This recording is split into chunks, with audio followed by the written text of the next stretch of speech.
فیض النور کو 3 طریقوں سے ختم کرنا. پہلے 1.25 لاکھ کی تعداد میں جتنا ہے یا اس میں جو بڑی تعداد لکھی اس سے ختم کرنا. پھر اس کو 40 دن میں ختم کرنا 12,000 کی تعداد سے. اور پھر اس کو 1 ہفتے میں ختم کرنا 3,000 کی تعداد سے اور 2,000 کی تعداد سے. اس میں تمام نمازیں پڑھنا. جب پورے پڑھ لو تو پھر 40 دن کا بھی پڑھنا, پھر 7 دن میں بھی پڑھنا. تو 40 دن بھی ثابت ہے اور 7 دن بھی ثابت ہے. اور پھر 3 دن میں پڑھنا, تنہائی میں جا کر بیٹھ کر ایک جگہ مختص کر لو. اس کے لیے 7 دن بھی ایک جگہ مختص کر لو. تو جو 3 دن میں پڑھنا ہے اس کو 2,000 کے حساب سے پڑھنا, اور جو 7 دن میں پڑھنا اس کو 3,000 کے حساب سے پڑھنا, اور جو 40 دن میں پڑھنا ہے اس کو 12,000 کے حساب سے پڑھنا, اور پھر ایک 40 دن کا پڑھنا وہ 11,000 کے حساب سے پڑھنا. یہ تمہیں نئے طریقے بتا رہا ہوں, کیا یاد کرو. پھر اس کے بعد روزانہ کے معمولات ایک دفعہ کرنا, تاثیر وہی رہے گی. جب بسم اللہ ایک دفعہ پڑھو تو دل یہ تمہارا وجود کہے کہ پورے وجود نے بسم اللہ پڑھ لیا ہے.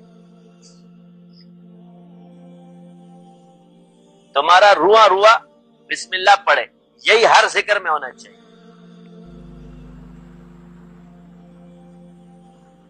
اس کے بعد سلاسل کے اسباق کی طرف توجہ دینا.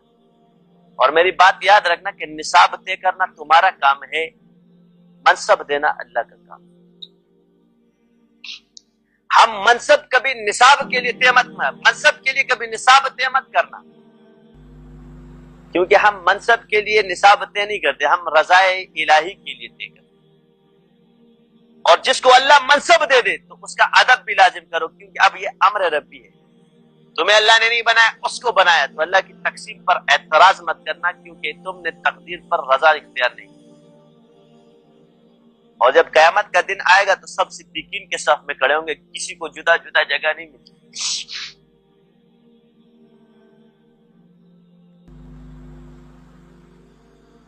مگر فرق یہ ہے کہ صحابہ کے دور میں جس پہ منصب ہوتا تھا اس پہ سختیت زیادہ ہوتی, اور صحابہ نے منصب کو آسانی سے قبول نہیں کیا ہے, بلکہ ان پہ زبردستی لادا گیا ہے.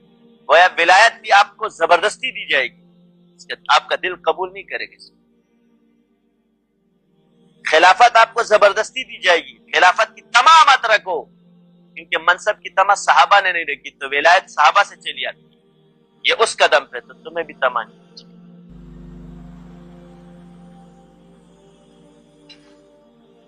یہ تما ہے نا, مالا خلافت رہا کہ میں تو اتنے عرصے سے آ رہا ہوں, ذکر کرو میں خلیفہ نہیں بنے. اگر خلیفہ بنے گا تو خلیفہ بھی بن سکتا ہے. تو یہ تما مت رکھو, اجازت کی تما نہیں رکھو, بلکہ تما ہونی چاہیے ذکر کی, حرص ہونی چاہیے ذکر کی. جاؤ ان بزرگوں میں دیکھو, بڑے بڑے خلفاء میں وہ تاثیر نہیں ہوتی, ایک مرید میں ہوتی ہے. یہ جا کے تجربہ کرو. خلافت سے ولایت لازم نہیں ہے, بلکہ خلافت ایک سند ہے, اور ولایت اللہ کی طرف سے دی جاتی ہے, اور خلافت شیخ کی طرف سے. ہوئے گی جی حضرت اللہ خلافت پر کا مشورہ دینے کے لیے, خود بھی تما بل بھی تما. بندہ جب آتا ہے نا, شیخ کو اللہ دکھا دیتا ہے کہ اس کو ابھی خلافت دینی چاہیے کہ نہیں دینی چاہیے. اور بعض لوگوں کے حصے ہوتے نہیں ہیں, تربیت کا ہوتا ہے مگر خلافت کا نہیں ہوتا, یہ اللہ کی طرف سے تقسیم میں جاتا ہے. ایک بزرگ آئے میرے پاس, وہ شاہ عبد الغنی پھولپوری رحمۃ اللہ علیہ کے پاس.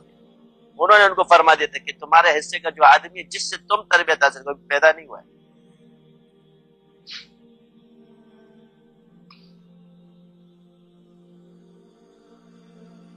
کب گئے ہوں گے, ابھی وہ بڑھاپے میں. تو یہ اللہ تعالیٰ بعض مشائخ کاملین کو دکھا دے کہ یہ میرے حصے کا ہے کہ یہ نہیں ہے, اس کو اللہ دے گا کہ نہیں دے گا, یہ اللہ دکھاتا ہے. باقی پہلانا ساری جگہ پہ یہ شوق ہونا چاہیے، مگر ایک آدمی کا شوق ہوتا ہے کہ ساری دنیا میری مرید بن جائے، مگر یہ ہو نہیں سکتا۔ ایک آدمی کہتا ہے کہ سارا ڈبر کھا جاؤں، یہ بھی کھا جاؤں، وہ بھی کھا جاؤں، دیکھ بھی کھا جاؤں، جب دیکھتے بریانی ہے سارے، مگر کھائے گا اتنا جتنا اس کے پیٹ میں آئے گا۔ دل نہیں چاہتا کہ پورا پاکستان میرا ہو، یہ زمین میری ہو، ساری گرین لینڈ، فلینڈ لینڈ، شان لینڈ سب ہمارا ہو، مگر ہوگا اتنا جتنا تیرا اللہ نے مکان مقدر کیا۔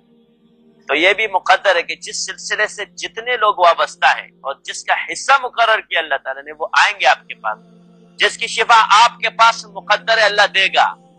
یہ بھی اس ایک وسوسہ شیطانی جو آج کل پہلا ہے، میرے سے ٹھیک نہیں ہے اس کے پاس کیوں گیا؟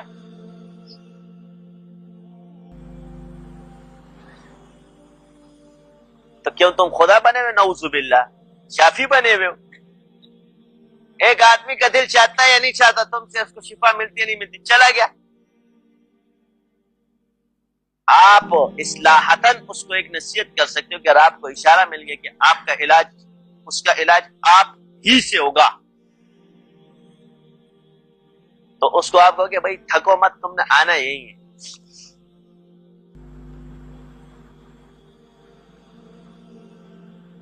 تو لوگ سمجھتے کہ جی یہ اپنے وہ کون ہے، تو یہ ایک اصلاحتاً بنائے کہ مہارت کی بنیاد پر، جیسے ایک مدرسے میں سب سے اعلیٰ تعلیم دی جاتی ہے اور ایک طالب علم وہاں سے وقت استاد اس کو یہ کہتا ہے کہ تو دوڑ کر آئے گا ادھر ہی، ساری دنیا کا چکر گھما کر تو نے آنا یہی ہے، کیونکہ وہ تجربے کی بنیاد پہ، اور تجربے کی بنیاد پر دعویٰ غلط نہیں ہے، اور ایسی دعوے غلط ہے، یعنی علم کے اعتبار سے دعویٰ ٹھیک ہے۔ اب بعض لوگوں کو ہو جاتا ہے خوابوں کی ایک، آج کل تو میں تم لوگ کے خواب بھی نہیں سنتا،